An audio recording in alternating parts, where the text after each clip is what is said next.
श्री श्री राधा माधव की, श्री श्री राधा गोपीनाथ भगवान की जय। जय श्री श्री गौरनाथ की, श्री श्री जगन्नाथ बलदेव सुभद्रा महारानी की जय। नय ओम विष्णुपाद परमहंस परिव्रजकाचार्य श्री श्री श्रीमथिस डिवाइन ग्रेस अभय चरणारविंद भक्ति वेदांत स्वामी श्रील प्रभुपाद की जय।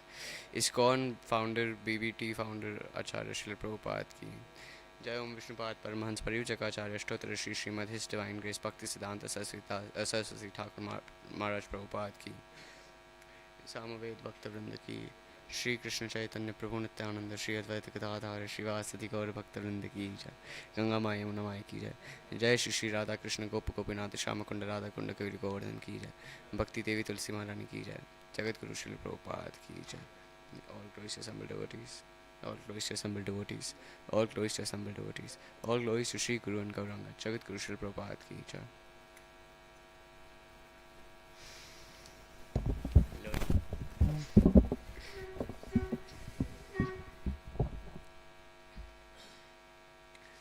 ओम नमो भगवते वासुदेवाय। ओम नमो भगवते वासुदेवाय। ओम नमो भगवते वासुदेवाय। नारायणं नमस्कृत्य नरं चैव नरोत्तमं देवी सरस्वती व्यासं ततो जयम् उदीरये। ओम अज्ञानतिमिरन्धस्य ज्ञानाञ्जनशलाकया चक्षुरुन्मीलितं येन तस्मै श्रीगुरवे नमः। श्रीचैतन्यमनोभीष्टं स्थापितं येन भूतले स्वयं रूप कदा मह्यं ददाति स्वपदान्तिकं। वन्देऽहं श्रीगुरो श्रीयुतापदकमलं श्रीगुरो वैष्णवांश्च श्रीरूपं साग्रजातं सहगणा रघुनाथां वितां सजीवां साद्वैतं सावधूतं परिजनसहितं कृष्णचैतन्यदेवं श्रीराधाकृष्णपादां सहगणललिता श्रीविशाखान्वितंश्च। हे कृष्णा करुणा सिन्धु दीनबन्धो जगत्पते गोपेश गोपिकान्त राधाकान्त नमोस्तुते। तप्त कांचन गौरांगी श्री राधे वृंदावनेश्वरी वृषभानुसुते देवी प्रणमामि हरिप्रिये। वाञ्छाकल्पतरुभ्यश्च कृपा सिन्धुभ्य एव च पतितानां पावनेभ्यो वैष्णवेभ्यो नमो नमः। जय श्री कृष्ण चैतन्य प्रभु नित्यानंद श्री अद्वैत गदाधर श्रीवासदि गौर भक्तवृंद। हरे कृष्णा कृष्णा कृष्णा हरे हरे, हरे राम राम राम हरे हरे।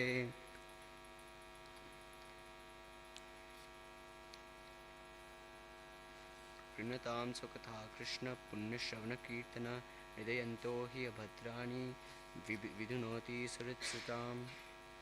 नष्टप्रायेषु भद्रेषु नित्यं भागवत सेवया भगवती उत्तमश्लोके भक्तिर्भवति नैष्ठिकी।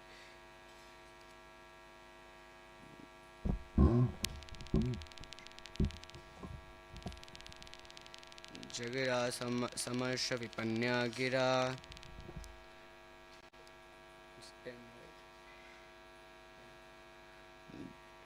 जगरा समर्ष विपन्नया गिरा शिवद्विषां धूमपतश्रम स्मयं स्वतेजसभूत गुणान् समुदितान् निग्रहादेव जगो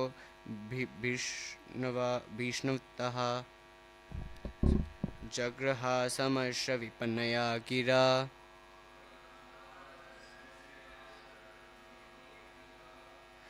शिवद्विषां धूमपथश्रम स्मयं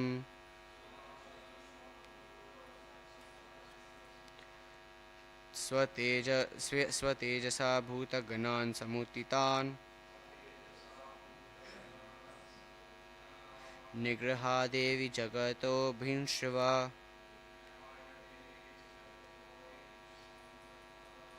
जग्रहा समर्ष विपन्नया गिरा शिवद्विषां धूमपतश्रम स्मयं स्वतेजसा भूताग्नान् समुत्थितान् निगृहा देवी जगतो भृंशवतः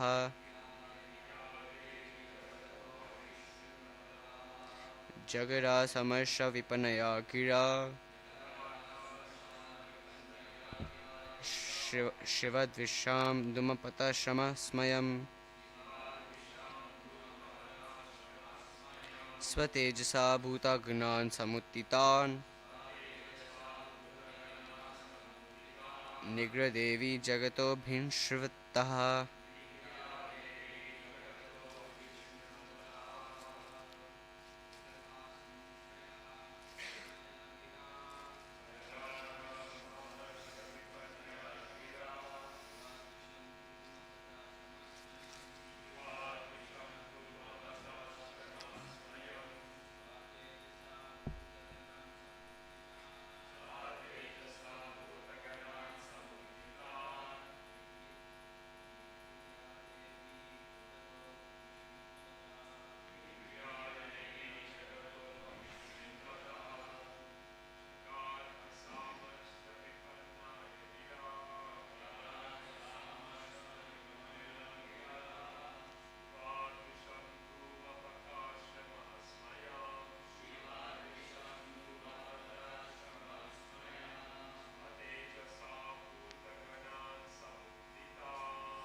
जगरा समर्श विपनया गिरा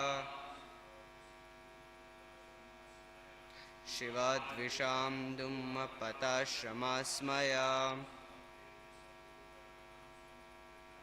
स्वतेजसा भूताग्नान्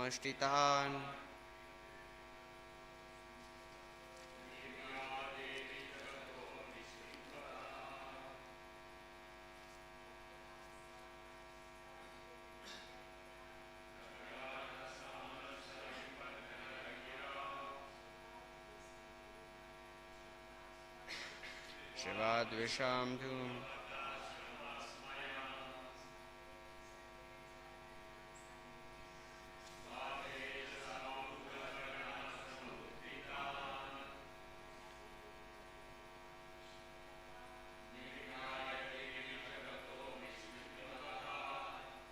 Word by word translation. Jagraha began to condemn. Sa, she, Amarsa Vipanaya, indistinct through anger. Gira, with words. Shivadvisham, the enemy of Lord Shiva. Dumapata, in sacrifices. Shrama, by troubles. Smayam, very proud. Swatejasa, by her order. Bhuta Ganan, the ghosts. Samut Sthitan, ready to injure Daksha. Nigriha, stopped. Devi Sati, Jagra, in the presence of all. Abhin Shivta, being heard. Translation. Translation by Jagadguru Srila Prabhupada. The followers of Lord Shiva, the ghosts, were ready to injure or kill Daksha, but Sati stopped them by her order. She was very angry and sorrowful, and in that mood she began to condemn the process of sacrificial fruitive activities and persons who are very proud of such unnecessary and troublesome sacrifices. She especially condemned her father speaking against him in the presence of all. Transcendental purports by Srila Prabhupada, Jagadguru Srila Prabhupada ki Jai. The process of offering sacrifices is especially meant to satisfy Vishnu, who is called Yagnesha because he is the enjoyer of the fruits of all sacrifice. Bhagavad Gita 5.29 also confirms this fact. The Lord says, Bhoktaram Yagya Tapasyam. He is the actual beneficiary of all sacrifices. Not knowing this fact, less intelligent men offer sacrifices for some material benefit, to derive personal material benefits for sense gratification. Is the reason like Daksha and his followers perform sacrifices. Such sacrifices are condemned here as a labor of love without actual profit. Wow, labor of love without actual profit. This is confirmed in Srimad Bhagavatam. One may, one may prosecute the Vedic injunctions of offering sacrifices and other fruitive activities, but the Vedic injunctions of offering sacrifices and other fruitive activities. But if such activities one does not develop attraction for Vishnu, Krishna, they are they are useless labors. One who has developed love for Vishnu must develop love for Vishnu's devotees in all respects. Lord Shiva is considered as the foremost personality amongst the Vaishnavas, Vaishnavanam Yatha Shambhu. Thus, when Sati saw that her father was performing great sacrifices but had no respect for the greatest devotee, Lord Shiva, she was angry. This is fitting. When Vishnu or a Vaishnava is insulted, one should be angry. Lord Chaitanya, who always preached non-violence, meekness, and humility, also became angry when Nityanand Prabhu was offended by Jagai and Madhai, and he wanted to kill them. When Vishnu or a Vaishnava is blasphemed or dishonored, one should be very angry. Narottam Das Thakur said, Krodha Bhakta Dveshi Jane. We have anger, and that anger can be a great quality when directed against towards a person who is envious to the Supreme Personality of Godhead or his pure devotee. One should not be tolerant when a person is offensive towards Vishnu or Vaishnava. The anger of Sati towards her father was not objectionable, for although he was her father, he was trying to insult the greatest devotee, greatest Vaishnava. Thus, Sati's anger against her father was quite applaudable.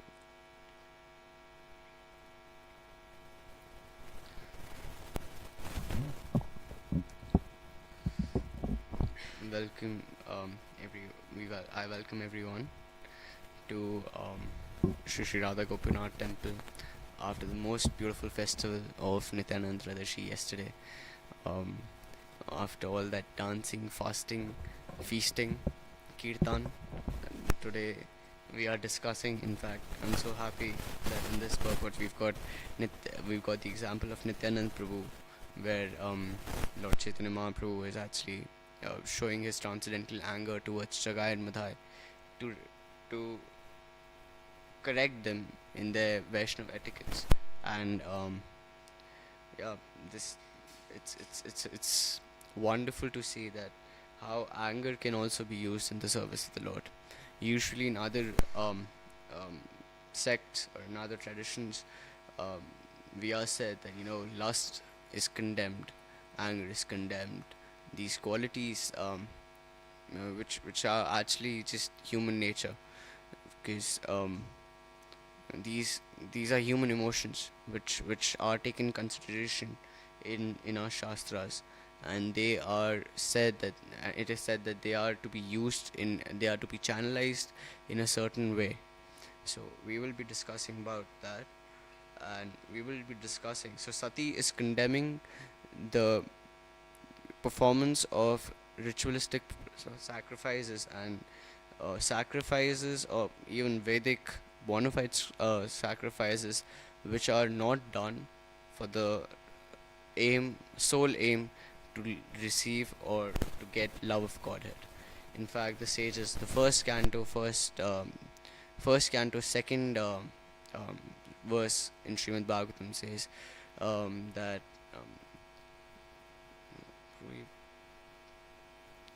धर्म प्रोचित धर्म प्रोचित कैटवानां धर्म प्रोचित कैटवो त्रिपरमो निर्मुत्सराणां सतां वेद्यं वास्तवम् अत्र वस्तु शिवदं तापोत्रयन्मूलनम् श्रीमद्भागवते महामुनिकृते किं वा परे ईश्वरे सत्योरित्यवरुध्यतिस्तु कृतिभिः शुश्रुत्यभिस्तत्क्षणात्.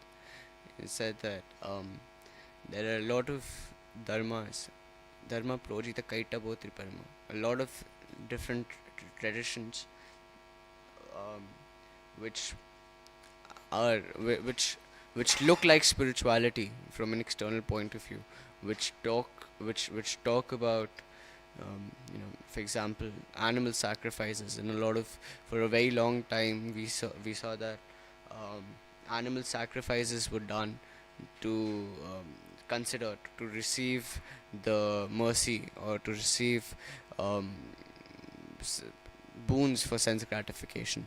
We see that Ravan, he offered his 10 heads. He was a demon in a very famous um, literature, Ramayana, which describes the beautiful pastimes and beautiful character of Lord Sri Ramachandra, who was an incarnation of Krishna. So Ravan offered his 10 heads to Lord Shiva to receive a boon, and his name was Dashanand, and Lord Shiva gave him this name Ravan. Ravan means the one who makes others cry, or who's the person who's crying is very disturbing to the ears. So usually when children cry, then when ladies cry, they invoke compassion in our hearts. But Ravan's crying was not like that. When Ravan was crying, when he was sacrificing his head, it was disturbing to the ears, and he sacrificed his heads in in the name of Lord Shiva to get a boon from Lord Shiva, to get favor of Lord Shiva. The boon was that I want to become the greatest devotee of yours. And that is not the way someone becomes the greatest devotee of the Lord. One becomes the greatest devotee of the Lord by what Rupa Goswami says, Anya Abhilashita Shunyam Jnana Karma Navritam Anukulena Krishna Anushilanam Bhaktiruttama. That a person is without any duplicit intentions, and his devotion towards God is devoid of gyan, of knowledge, and of of mundane knowledge and mundane karma.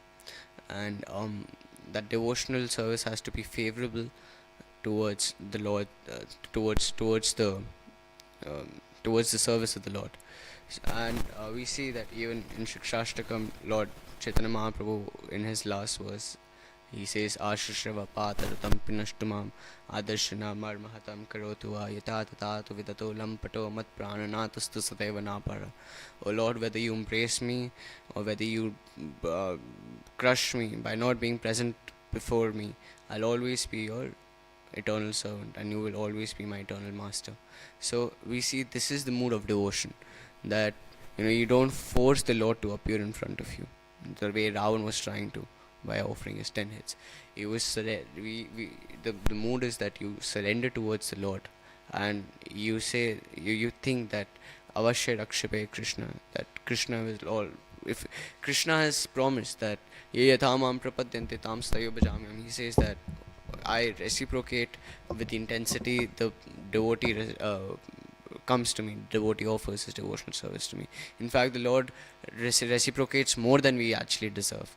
And this is the mood that we take Lord's shelter, and we, devoid of any other motives, we just do devotional activities just to satisfy the Lord, and just to satisfy the senses of the Lord. Rishikena Rishikeshasya Sevanam Bhaktir Uchyate. And to satisfy him, there are a lot of different ways mentioned in the Shastras. One such is doing sacrifices. We see that, especially in Treta Yuga, a lot of sacrifices were done. Ashwamedha Yakya, Putrakamishti Yakya, Rajasuya Yakya, Hiranyagarbha Yakya. All these fire sacrifices, even in our temple sometimes during Narsimha Chaturdashi or during some festivals, we do Narsimha Homa, we do sacrifices, and that is good, because that is done in the mood of serving the Lord. Unlike here, where it is done just to show your position, or just to show someone else their position. Daksha invited. The main reason why Daksha is doing this sacrifice is because he wants to show.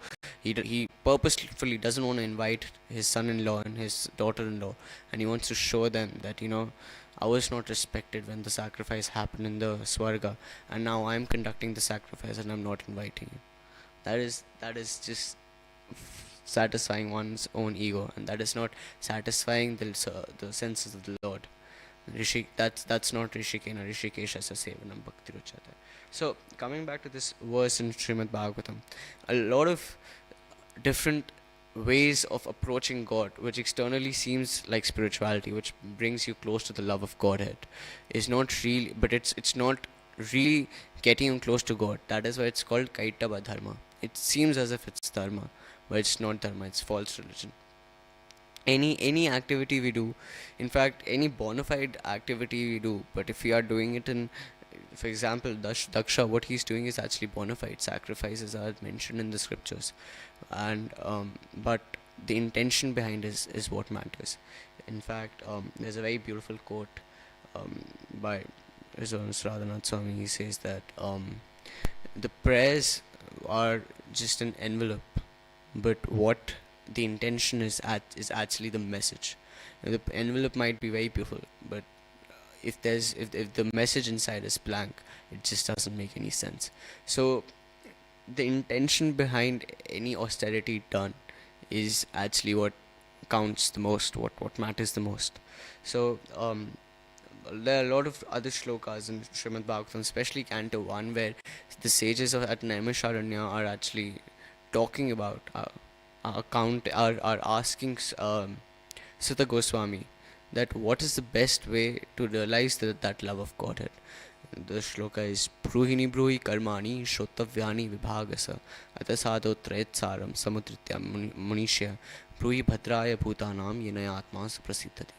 O sage, O sage Sutta, there are a lot of Bruhini Karmani, a lot of different activities are mentioned in the scriptures. Shrotavyani Vibhasa Adasado Trayatsaram Samudritya Manushya. But what amongst the best activities is the activity which actually invokes that love of Godhead in oneself. And there are so many activities, but the Prayan Alpayusha Sabya Kalau Asmin Yugejana Manda Samanda Matayor Manda Bhakyo Padrita. That there are so many activities mentioned, but in the age of in this iron age, people have short lives. Manda Samanda Matayor. They have short memory. They have short they have Manda Samanda Matayor Manda Bhagya. They are misfortunate, unfortunate. Manda Bhagya Hi Padrita. So he tells them there are 4 defects: mandamati, less intelligent; unfortunate, mandabhagya; short lifetime, short lifespan, and the 4th is pranal payusha sapya kalau asmin yuge jana manda samanda matay or mandabhagya ipatrita. I've already mentioned unfortunate, short lifespan, less intelligent, disturbed, always disturbed. Yeah, so they're always disturbed, and in such a state, how can someone receive the perfection, something which is perfect? Krishna is perfect. So in such a small in such circumstances, what is the best way to realize that love of Godhead, which Sutta Goswami answers in chapter 2. He says that Munya sadhu prishtoham bhavadbhi loka mangalam yat Krishna samprashno yena atma suprasidhati. First, he is actually glorifying, he's appreciating the sages for their perfect questions. We got a very beautiful book in our movement. Perfect questions, perfect answers. So when questions are perfect, the answers are perfect, and when the questions are asked for the betterment of humanity, for something which evokes auspiciousness, the answerer gets a chance to actually glorify the Supreme Personality of Godhead. So Munya sadhu prishtoham bhavadbhi loka mangalam yat Krishna samprashno yenayatma suprasidve. The questions which are asked and which tell us about Krishna samprashno, which talk about Krishna, and which topics which discuss Krishna, they are for the benefit of the whole humanity. Yenayatma suprasiddhati. And then he also says dharma swanishtita pumsam vishwaksena katha suyam notpadayate yati ratim shrama yevahi kevalam, that uh, talks or um, religious activities which do not invoke the mercy, which do not invoke that love of Godhead, which do not invoke that inquisitiveness to actually know more about the Lord. Dharma Swanishtito Pumsam Vishwaksena Kathasoyam.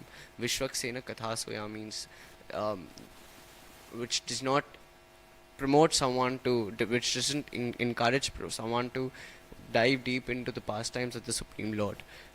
Vishwaksena Kathasuyam not padayate yati ratim, and doesn't give you any rati, any taste towards surrendering to the lotus feet of the Lord. That is just Shrama Yevahi killing. That is just hard work put into waste. So we see that Sati is condemning um, these religious activities because she is able to see the intention, the true intentions behind all that glamour, behind all those extravagant preparations for the sacrifice. She can see the true intentions of her father, of her father, and she can see that it is not meant, it is not done to please the Supreme Lord. It is just done to give a big pomp and show to the world, and it is just to prove a point. So that is why she's condemning Daksha. And we see that Prabhupada says that Sati's anger against her father was quite applaudable. So what we can understand from this is that how does Sati get this power to actually get to this conclusion that um, that she's able to realize that her father's what her father's true intentions were. Her association with a Vaishnava like Lord Shiva gives her the knowledge, gives her the. It's also mentioned in the first canto, second chapter, first canto, where Sukdev Goswami is saying that then by the sword of the knowledge, one can cut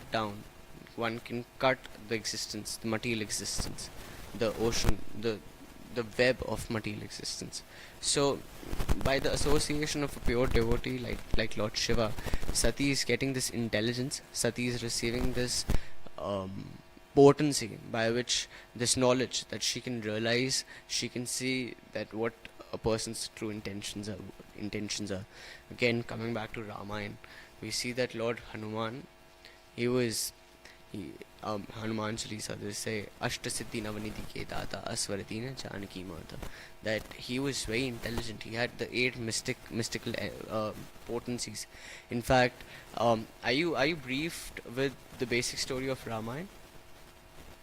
So the basic story of Ramayana is that Lord Ramchandra, who is actually the supreme personality of Godhead, appears in the kingdom of Kaushala, or in the kingdom of Ayodhya, and he's raised as the royal child of Maharaj Dashratha and Queen Kaushalya. Dashrath Maharaj had 553 wives. No, 333 wives, but out of them three were main: Kaushalya, Kekai, and Sumitra. And uh, um, Lord Ram had three more brothers: Lakshman, Bharat, and Shatrughan. And things unfold, Kekai, the second wife, the third wife, the most junior wife of um, Dashrath, wants her son to get coronated, and she takes this promise. She convinces her husband to send Ram to the forest, unwilling banish Ram to the forest with his wife. So the wife follows, and the younger brother also follows because he loves Ram. He can't bear the separation. Where he goes, he encounters this. He encounters a lot of demons. He kills a lot of demons. One such encounter comes with a lady called Shupnaka, who is attracted to the beauty of Lord Ram, approaches Lord Ram, and says that I want to marry you. But Lord Ram says that I already have a wife and I love her. I'm sorry, but I can't marry you. Also, because Lord Ram could see her ill intentions. She was a demoness, but she came in a very beautiful form in front of Lord Ram to woo him, but didn't work out. And then she starts attacking Sita, the wife of Lord Ram, and her Lord Ram's younger brother cuts the ears and the nose just to protect Sita. Cuts the ears and the nose, and the demoness screams and runs back to her brother.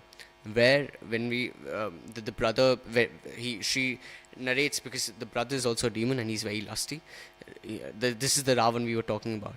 So the Shrupnaka is in a manipulative way. She starts glorifying the beauty of Sita because she knows that how lusty her brother is. So if she is able to uh, invoke lusty feelings in her brother, that then the brother would definitely want Sita, and in this course he would attack attack Lord Ram, and that would give a lot of Shupnaga's intentions with this. So Ravan disguises himself in the form of a sage, and goes begs alms from Sita, and in this course he manages to abduct Sita.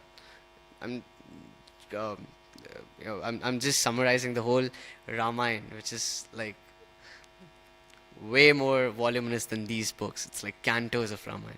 So see, he kidnaps Sita, and then Lord Ram goes goes in search of his lost wife, and in that due course he meets a king of he's a monkey king, Sugriva, where he's able to get a pact. He's able to assist. He's able to get assistance that he'll be able to. The monkey king will help him find his wife.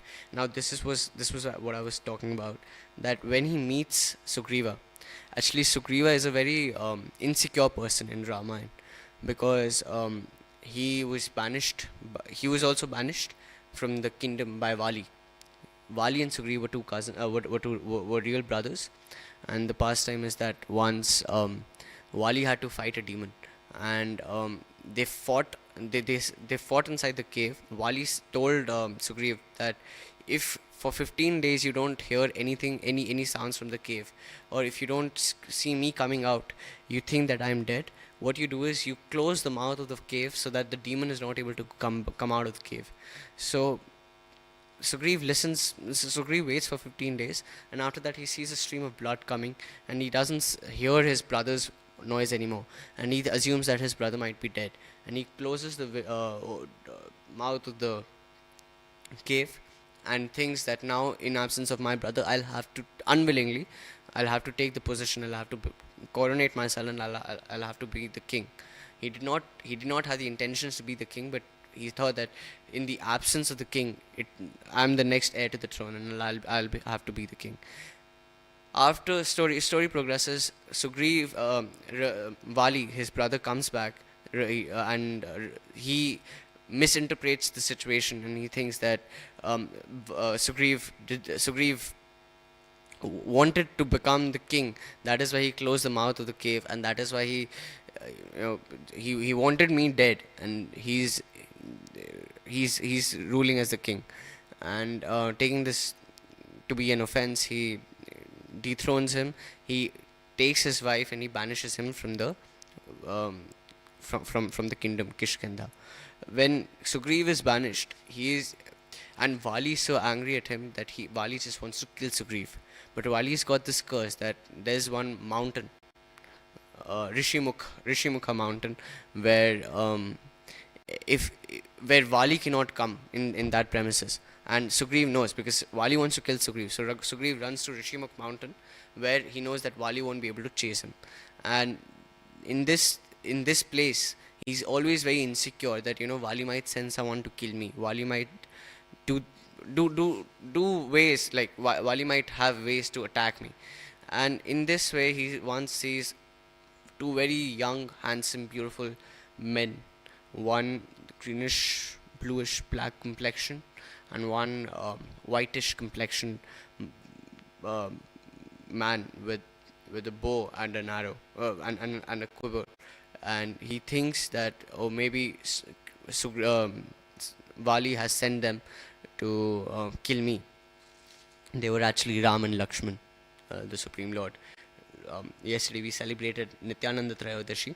Nityanand Prabhu is Balram is Lakshman is an incarnation of Nityananda Prabhu, the one whom we had the festival for, and Chaitanya Mahaprabhu, who is none other than Krishna. Lord Ram is an incarnation of Chaitanya Mahaprabhu. So he thinks that, oh, Ram and Lakshman, he doesn't know who Ram and Lakshman are, but he thinks that they must be sent by um, s- um, Vali to kill me. So he sends Hanuman because he knows that Hanuman is very knowledgeable. Hanuman is Sugriva's best friend. So he sends Hanuman, and Hanuman is a very devoted servant of Lord Ram. And just by the facial expressions, Hanuman had that quality that he could make out what the real intentions of the person is. So he sent um, Hanuman to have a word with Ram and Lakshman before they actually come to the top of the mountain cliff to meet Sugriv. So Hanuman goes in a disguise of an old Brahmin, and Lord Ram is able to see, because he's the Supreme Personality of Godhead, he's able to see the real intentions why Hanuman has been sent. And because he sees that Hanuman here is not showing the real self, he doesn't speak to Hanuman. Lakshman introduces Ram. He says that this is my brother. He's the um, he's the prince of Kaushala kingdom, and he's here on banishment, and he's here to meet Sugriv because he wants to take help in finding his lost wife. And why I'm making this point is that Hanuman had that quality. He could see the real intentions of the person he's speaking to. And why is that? Because he received this knowledge from the sun god. He was trained in this. He was trained in the knowledge to when someone's trained in knowledge, one can realize the real intentions of someone. Even in Bhagavad Gita 4:34, it is said that तद्विधि प्रणिपातेन परिप्रश्नेन सेवया उपदेक्षन्ति te jnanam jnaninas tattvadarshana. Krishna is the Supreme Personality of Godhead in the battlefield of Kurukshetra is guiding Arjun to take refuge of a spiritual master. Oftentimes, especially in India, you tell someone, you should do spiritual activities under the guidance of someone. They say, no, it's just between me and God. I don't need a God man. I don't need a common, and I don't need any translators in between. But practically seeing, even with our limited sense, even if we have to look at the stars, we have to take the help of a telescope, and it has so many concave, convex lenses which actually help us see the stars. So if we are not able to see with our limited senses, not able to see the stars, what to speak about the creator of all the stars? We definitely need some lenses in between who can act as guides for us to actually receive those eyes. Agyan atimirandhasya jnananjana shalakaya chakshurmilitam yena tasmai Shri Gurave Namah. That we can only see the Supreme Lord when we have eyes of knowledge. And Guru is said to give the eyes, agyan atimirandhasya. The verse translates that, actually we have this translation here. I offer my respectful obeisances to my spiritual master who has opened my eyes, which were blinded by the darkness of ignorance. With the torchlight of knowledge, he has opened my eyes. So, the spiritual master is supposed to do this. But now, when we go into the market, we see so many spiritual masters claiming themselves to be the seer of the knowledge, to be the seer of the true, or to be the seers of God. And then in due course, when you actually follow them, you realize, oh, this person actually thinks himself to be the God. He has that God complex in him, and that is a problem. That is a samasya. And even in Padma Puran, Lord Shiva tells Parvati that in the age of in the age of Kali, there will be so many spiritual masters who would just be there to get the wealth out of their disciples, but will not give them any real knowledge. And this is what is very important. It is very difficult to get a Sadguru. Just if a person calls themselves Sadguru doesn't make them true spiritual masters. But Sadguru is one who says that Krishna is God and I'm the servant of the servant of the servant of the servant of the servant of God. Once Prabhupada was giving a class, and Prabhupada was Prabhupada was, when he gives class, he's really fired up and he's quoting Shastras and he's, giving, he's stating scriptures and he's giving contradictory arguments to anyone who's saying, who's asking questions, and he knows that, if it's questions which are not in line with scriptures. So then this person tells, so one person Prabhupada was having a conversation with, and this person does not have any, was actually losing the argument, and he tells Prabhupada, so Prabhupada, do you think you are God? Do you know everything? Then Prabhupada says, no, I'm the servant of God. And then Prabhupada pauses for a minute and say, no, I'm the servant of God. And then he pauses again and he says, I'm not even fit to be the servant of God. So this is the humility and this is the meekness which Prabhupada is talking about. That although Lord Chaitanya Mahaprabhu talks about this practice of non-violence, of practice of humility, trinadapi sunichena, tarorapi sahishnuna, of this control, of this tolerance and of this meekness. But when someone, the same instance when Prabhupada was actually quoting, when Prabhupada was actually correcting that person, he was so fired up, he was just giving shastric understandings to the person. But at the same time, he had that humility in him, he had that meekness in him. And we see even Prabhupada, when he gives this example of Nityananda Prabhu, where yesterday it was his transcendental birthday, it was his appearance day, and he gives this example of Nityananda Prabhu that he's Akrodha Paramananda Nityananda Rai. He's a person whom you can't make angry. You can't make Nityananda Prabhu angry. If it's very easy to irritate people in this world, especially at this time, they just get irritated in 2 minutes. But you can't irritate Nityananda Prabhu. He's Akrodha. And Lord Chaitanya Mahaprabhu and Nityananda Prabhu, they've come to give freely. They've come to break. They broke open the treasure house of the love of Godhead, and they're here to give the love of God.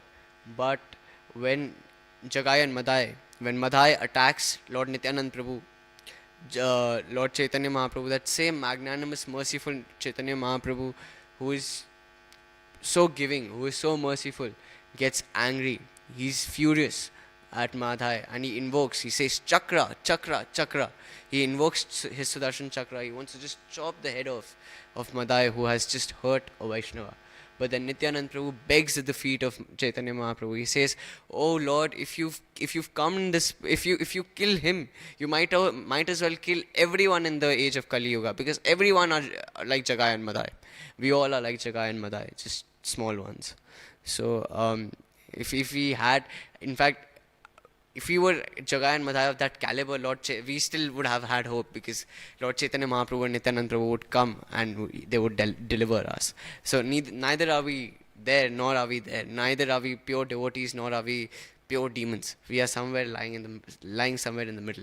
So Nityananda Prabhu says that you might as well. There's a very, I think we have that painting in our temple. Anyway, so you might as well kill everyone in the age of Kali Yuga. This is Mahavadanya. You've come as the most magnanimous incarnation. You're not here to kill people. You are there to kill their ahankar. You're there to kill their anarthas. And we see that in Ram Avatar, the Lord killed the same Jagai and Madai came as Kumbhakarna and Ravana. The Lord, with his arrows, he pierced their bodies.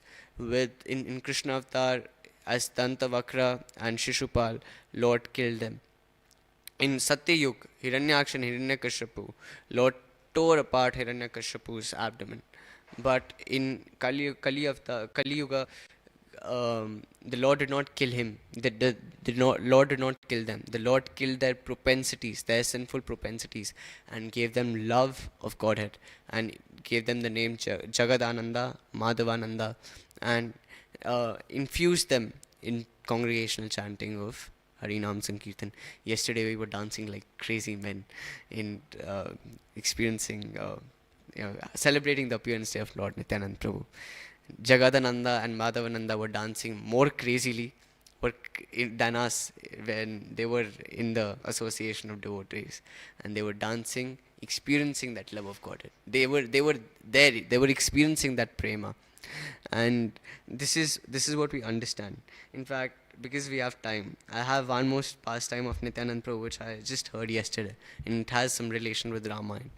So, baby Nitai, when he was, he's some, I heard this in a lecture by Radharaman Maharaj, and he said that he's a sannyas disciple of His Holiness Radha Govind Das Goswami Maharaj. So he was narrating this pastime that baby Nitai, who's also, his name was Chidananda when he was a kid, and baby Nitai would have a lot of, he loved doing drama plays. So he would have a lot of enactments. Sometimes he would sometimes he would enact the pastime of Krishna, baby Krishna with Putana, where Nitai would become Krishna, and another friend of him would become the demoness Putana. And Nitai would pounce on the chest of Putana, and he would act as if he's sucking the life breath out of Putana. And these kids would have these plays every day. And the residents of Navdweep, from day to night, these kids would just play and frolic around, and these guys would have pastimes, enactments of these pastimes, and the parents of these children were happy. If children, we see children over here when they're playing and it's 9 p.m. after the aarti, parents tell them, okay, it's time to go home, and they're crying. No, we want to spend some more time here. But parents in Navadvip, in Eka Chakra, they were happy that our kids have got the fortune of giving pleasure to Nitai. So they should play with Nitai 24/7. Whatever, they never asked their kids to study. They never asked their kids to go to school. They just wanted them to play with Nitai because he was giving pleasure. Their sons were giving pleasure to Nitai. And Hadai Pandit and Padmavati, they were in so much bliss they are the parents of Nitai, and they were in so much bliss seeing Nitai happy. Everyone in Eka Chakra just had one aim: to please Nitai, just to bring smile on Nitai's face. So these kids were having these pastimes, and once they thought of enacting the pastime where in Ramayana Lakshman faints, and Meghnad shoots his Shakti arrow on Meghnad's body. Meghnad shoots his Shakti arrow on Lakshman's body, and Lakshman is fainted. Lakshman has fainted, and the only cure, Sushen, the doctor, says that there are some herbs which are all the way in Himalaya, and they are in Sri Lanka right now. They are in Sri Lanka, and all the way in Himalaya, you will find some herbs which can actually get Lakshman back to life. But he has to come. Someone has to go there and get the medicines before the sun rises.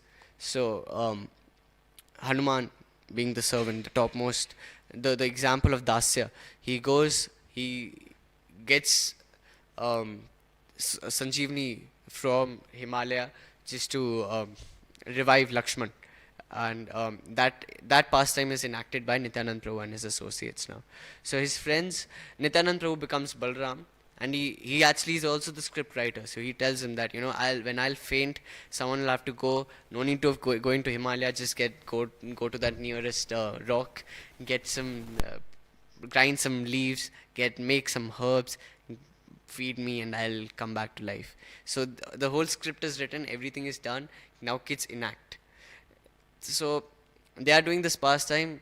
Meghnad is shooting, and just a beautiful, very, very soft lotus flower is used as the arrow, and the child throws it to Nityanand Prabhu, and Nityanand Prabhu acts as if his chest is just has been hit by that Shakti, and he faints by getting that lotus hit on his chest. And now this Hanuman, the child who was actually Hanuman, he was feeling hungry, and he went to eat food. So he was supposed to go and get the medicines for Lakshman. So now Nityanand Prabhu is fainting, and Ramji is crying. The child who is Lord Ram, he's crying, "My Lord, my brother has fainted. Someone get medicines." And Sushen is in anxiety that sun is about to rise. So Hanuman has to get the medicines, and Hanuman is eating rasgullas in one corner of the village nicely. Now after the play, everyone is all the villagers, they are seeing that Nityananda is not he's no one is able to get him up. So they think, what has happened? So everyone is crying that, oh, Nitai, something has happened to Nitai. And then the whole village gathers that what happened to Nitai. And Hadai Pandit and Padmavati are also they also came to the scene, and they are crying that Nitai, something has happened to Nitai. Nitai is not he has lost consciousness, and everyone is crying. But then one sane old person comes and tells them, asks these children that, what were you doing? Why? How? What were the course of events which led to Nitai falling unconscious? So they were saying that Nitai was enacting. We were enacting this pastime where Nitai was fainted, was had to Lakshman fainted, and this whole pastime. So he says, okay, where is Hanuman? Where is Hanuman who has to get the herbs? So he said that no, we're not able to find. And then some villagers are able to see this child who is actually eating sweets at one point in one corner of the village, of the room, and tells, are you Hanuman in this play? And this child looks, huh? Hanuman? No, I'm whatever his name was. I'm Raghav. But are you Hanuman in this play? Says, oh yes, I was supposed to get Sanjeevani for Nitai. So Nitai is unconscious. Go fast, get some Sanjeevani. Don't go to Himalaya. Just go to the rock, grind some leaves, feed to Nitai, and so they do that. And the whole pastime, the play is completed. And when the herbs, Sushane makes Nitai sniff those herbs, Nitai comes back to life. And this is the way Nityanand Prabhu used to have these pastimes. He would put people in this transcendental anxiety and force them to actually infuse them to remember the pastimes of the Lord and engage them in the service of the Lord. And this is the quality we can understand. We can learn this from Nityanand Prabhu.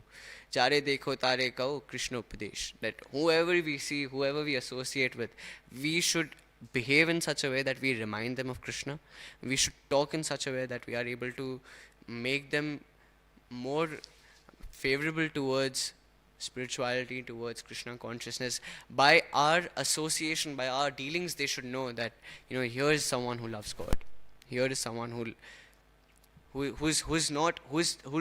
has the capability of looking beyond the gross material elements of the world. So these were some of the pastimes of Nityanand Prabhu, that how he was able to engage everyone in the remembrance of Lord Ram by his transcendental activities. Nityananda Ram ki jai. Just to finish the point that even Mahaprabhu. So Prabhupada quotes here, Krodha Bhakta Dveshi Jane. So this verse is from Prema Bhakta Chandrika,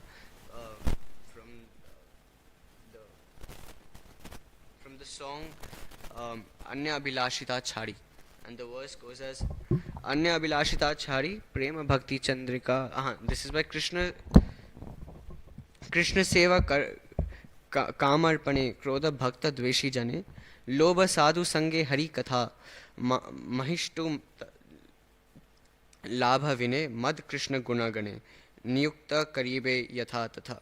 So he's talking about how he can indulge his various propensities. If he has lust, he can use it in the service of Krishna by giving birth to transcendental Krishna conscious kids. If someone has anger, they can use it in against people who are envious of devotees. If someone has lobha, if someone has greed, they can use this greed to engage more and more in Krishna's pastimes, more and more in the dancing we had yesterday, more and more towards listening and talking about Krishna, more and more towards prasad. But just take care of your diet. That's it. And Dveshi Jane, lobha sadhu sange, the greed to associate more with devotees. And mahishta labha vine, mad Krishna guna gane, niyukta karibo yatha tatha. So these, in this way, one can use all his propensities. All these propensities are not to be killed. These are human nature. This is human nature. But this has to be dovetailed in a way that one can appreciate, one can serve with these qualities, the Supreme Personality of Godhead. It's almost time. We've still got 5 minutes. Any feedback, questions, comments, suggestions?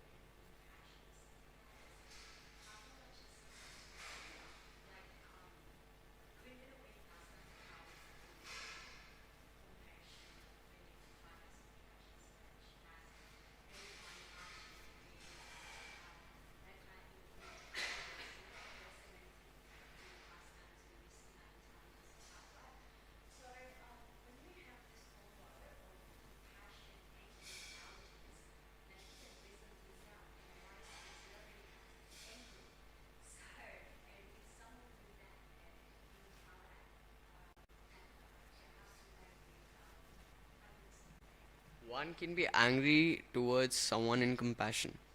For example, a mother is angry at her child, but she doesn't want to kill the child. She's compassionate towards child. She wants to. She knows if he eats too many sweets, he'll have a toothache or he'll have some uh, problems, and that is why the mother is chastising the child.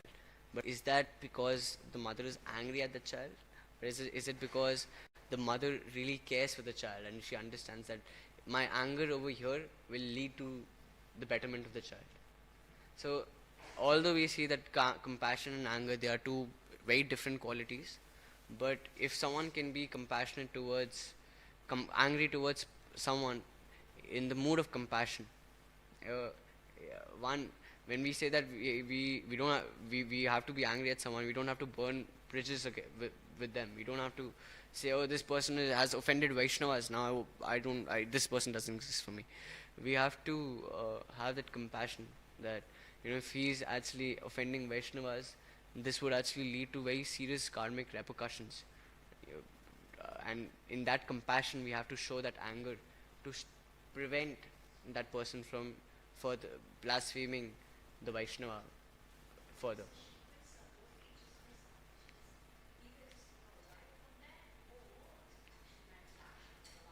I asked this question to Kamsari Prabhu, and he said that there are four ways to deal with. I don't know, three or four, but there are ways to deal with this situation. Either you convince the other person with your shastric understanding that what he's saying is wrong. Either you um, cut that person's tongue. Either you walk away from that situation, or either you kill yourself. She was too embarrassed to go back to Shiva because Lord Shiva had told her that, had advised her not to go. And going against Lord Shiva's wishes, she was embarrassed to go back to Shiva. And she says that it is, if someone tells me that I'm Dakshini, it is like someone is using harsh words against me. I don't want to be associated with Daksha. So I don't like to be known as the daughter of Daksha. So she was angry at Daksha. But she was too embarrassed to go back. She definitely could not cut the tongue of her father. She could she cannot walk away, she cannot cut the tongue. She tried giving arguments, she tried explaining Daksha the position of Lord Shiva and how he's blaspheming the topmost devotee. But Daksha did not understand. So convincing the other person with your knowledge, that also did not work. That left her with the only option, being the chaste wife she was towards Lord Shiva, and being a follower of scriptures in that hardcore way. She thought that it was no other option for her to actually, do but to kill herself. So she self-emulated herself with her yogic powers. She self-annihilated herself.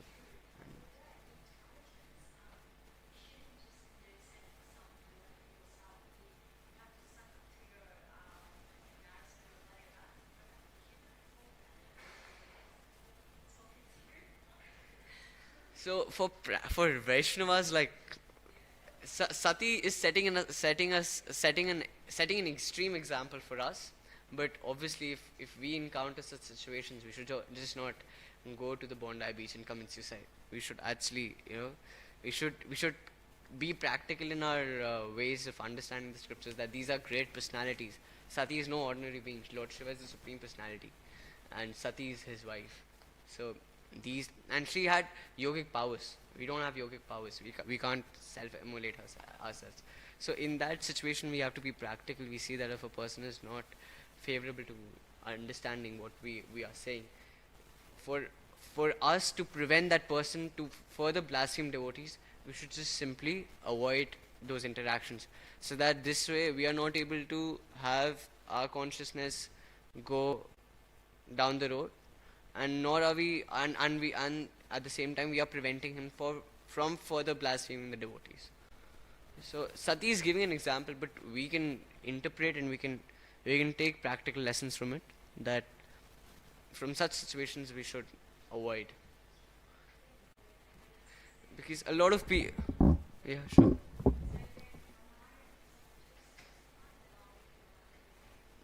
I'm reading Valmiki Ramayana. The pastimes which are narrated today are from Valmiki Ramayana. Um, but what details exactly?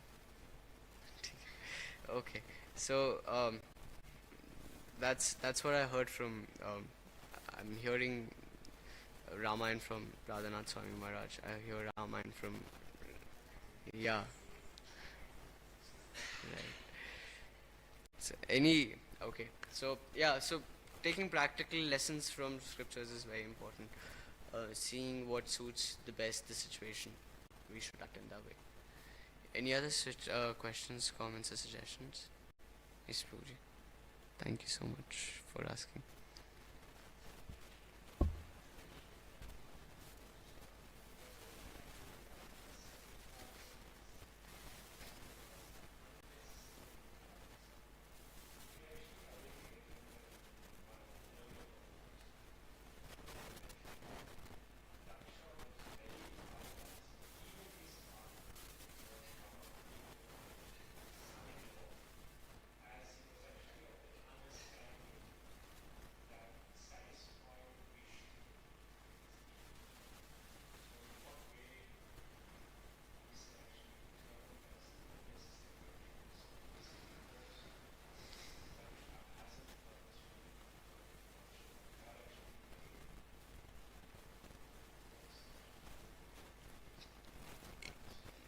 So, in the scriptural sense, it is we can see that Daksha, his intentions rather than pleasing Vishnu, doing sacrifice to please Vishnu is less prominent, and the desire of him showing Lord Shiva a demeaning position is more, and um, showing his grandeur and opulence to the whole world is more in this pastime. Am I going in the right direction?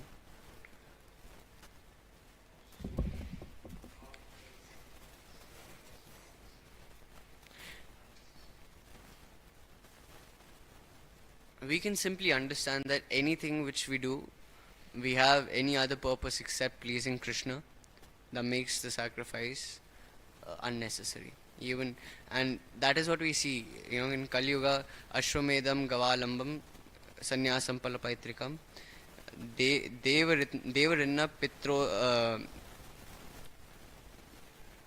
Sutopattim Kalau Pancha Varjayit. That 5 things are banned in Kali Yuga. You must be knowing the translation of the shloka. So these 5 things are not really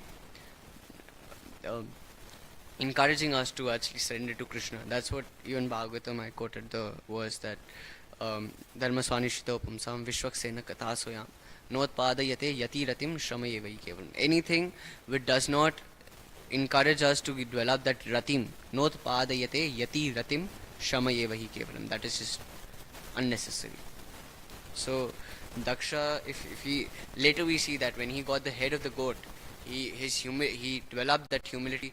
He developed that he realized his mistakes, and when he's doing the same sacrifice again, he's able to please Lord Vishnu, and Lord Vishnu personally comes and accepts his offerings. So if you're not able to do things in that mood, if you're not able to get do things in a way which make us advance in our Krishna consciousness, then that is just a waste of time, resources, money, energy, everything. Does that answer your question? So Daksha, if he would have had that mood, then he would not receive the the situations which come later in his life. He would not have had to deal with them. But the fact that he had to deal with them show that it was not really meant to please the Lord. It was firstly it was done to humiliate a devotee, the topmost devotee of the Lord, Vaishnavanam Yathashambhu. And Krishna says, Mad Bhakti Puja Badika, worship my devotees more than me. So that is, for me, I think that is the fact which actually is the breaking point, which breaks him from the rules and regulations mentioned in scriptures. It's time we should stop here. Thank you so much. Grantraj Srimad Bhagavatam ki jai, Jagat Guru Shri Prabhupada ki jai, Samaved Bhakta Vrinda ki jai, Nitai Gaur Premanande, Hari Hari Bol. All glories to assembled devotees, all glories to assembled devotees, all glories to assembled devotees.